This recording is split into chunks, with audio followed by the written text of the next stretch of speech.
respeito do Monte Moriá. Gênesis 22, 2. Segundo Crônicas 3, 1. Gênesis 22, 2. Segundo Crônicas 3, 1.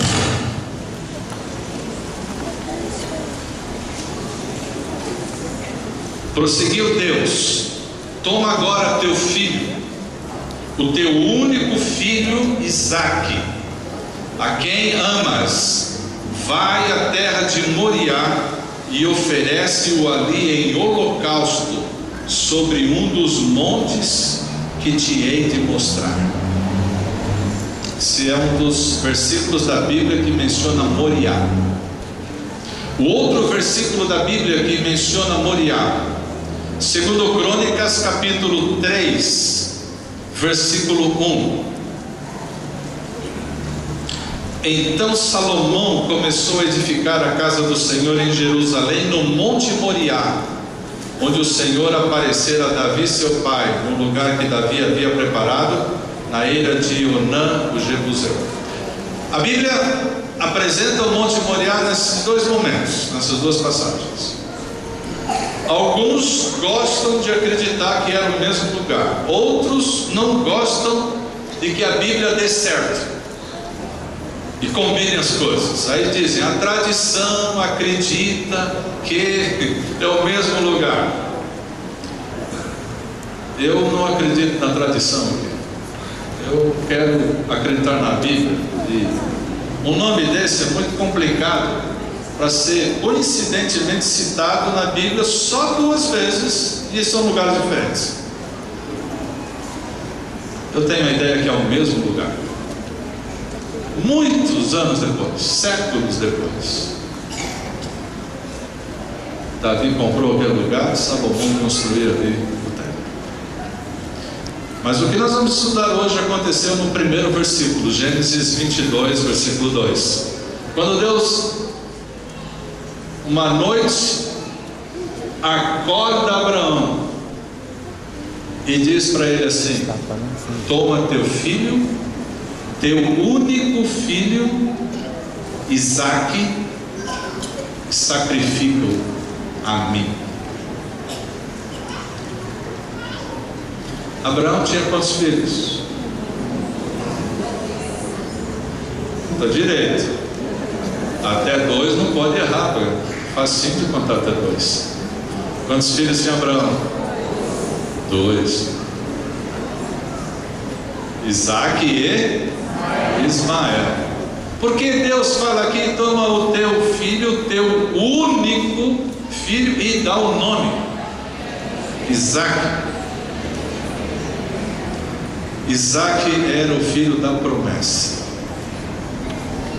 Ismael foi o filho da dúvida. Não era para Ismael ter nascido.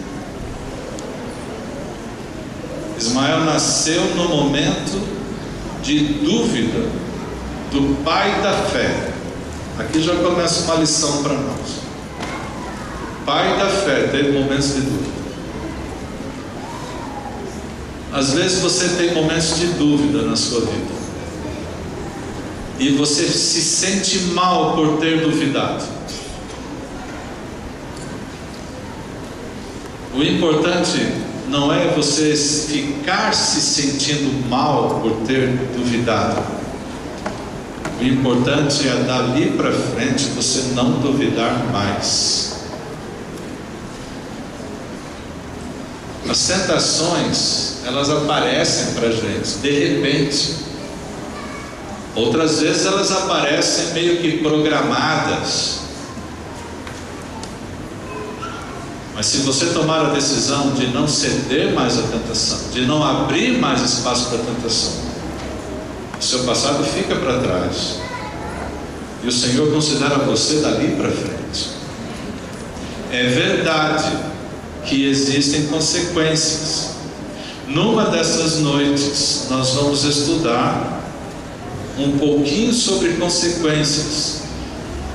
Quem sabe nessa noite vamos tentar esclarecer uma luta que nós temos entre perdão, castigo e consequência.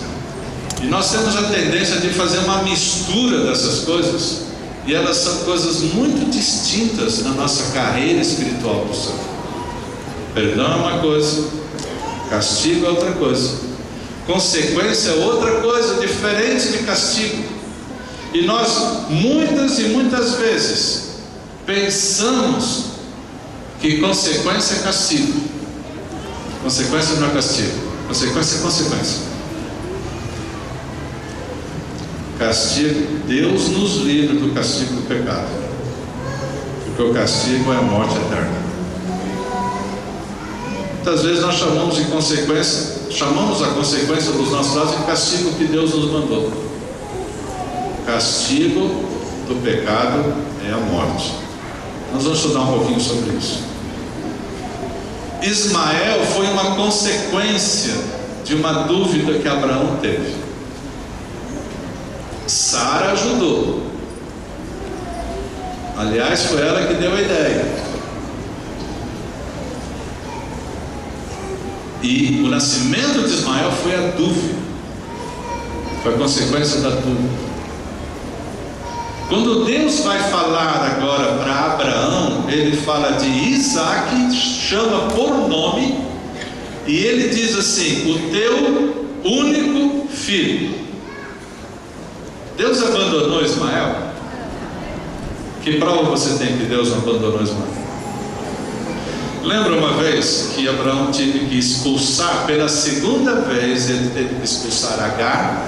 Agora na segunda vez já tinha o menino, e no meio do deserto que ela estava caminhando acabou a água, e ela agora está chorando, e o menino chorando de sede, e ela deixa o menino num lugar, e ela diz, vai ficar mais longe, porque disse, não quero ver o menino morrer de sede no deserto. E quem aparece para falar para Agar?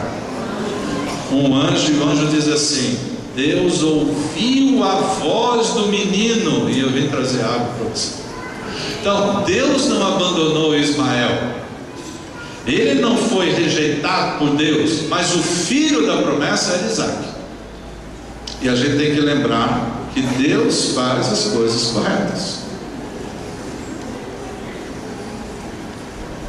Quais foram as dificuldades que Abraão passou logo que ouviu Deus falando: pega o teu filho, teu único filho, vá à terra de Moriá, numa das montanhas, e oferece-o aí em holocausto.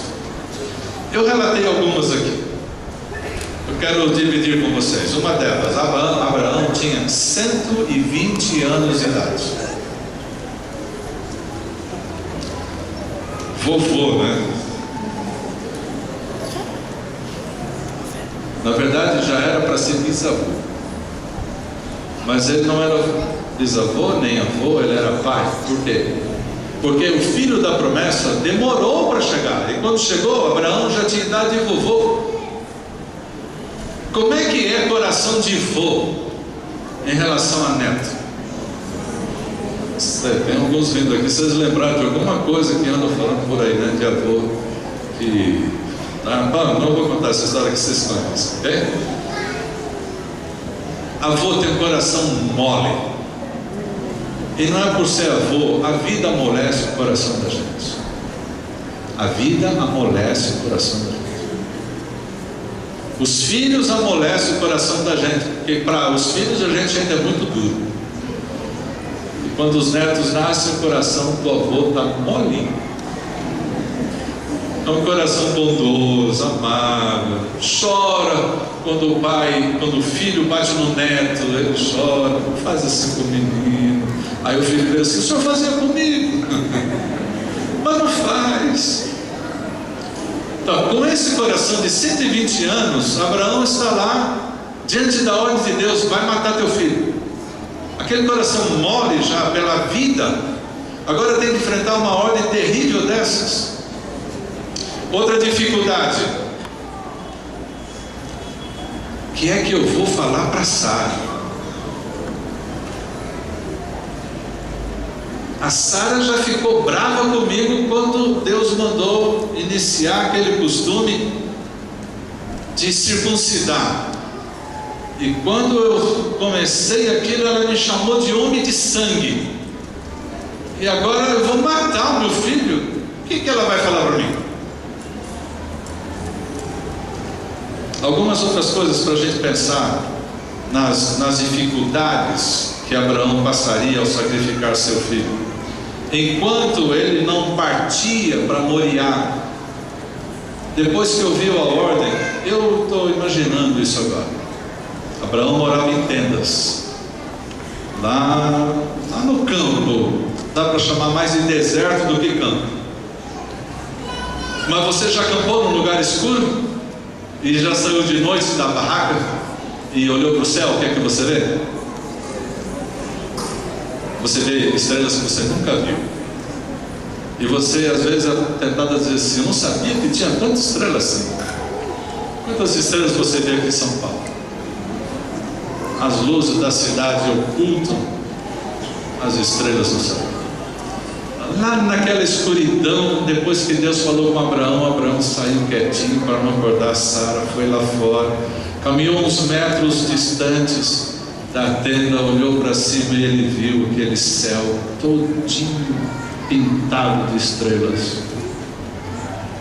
E ele se lembrou de algumas coisas que algumas décadas antes Deus havia falado para ele.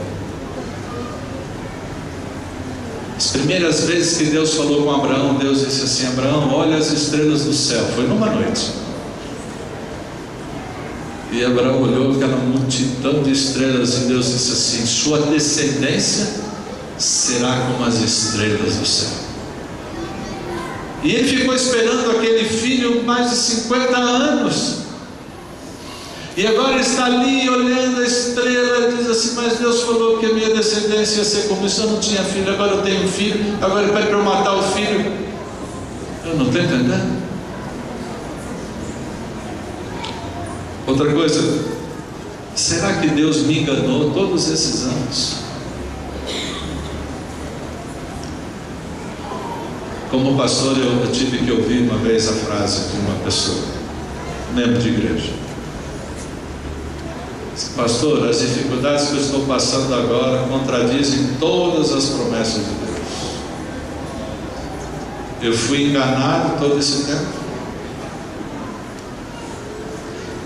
Talvez eu esteja falando hoje aqui para uma pessoa que tem 30 anos de igreja adventista. Bom, tem um monte aqui que tem 30 anos, porque quando eu estava aqui você já estava aí.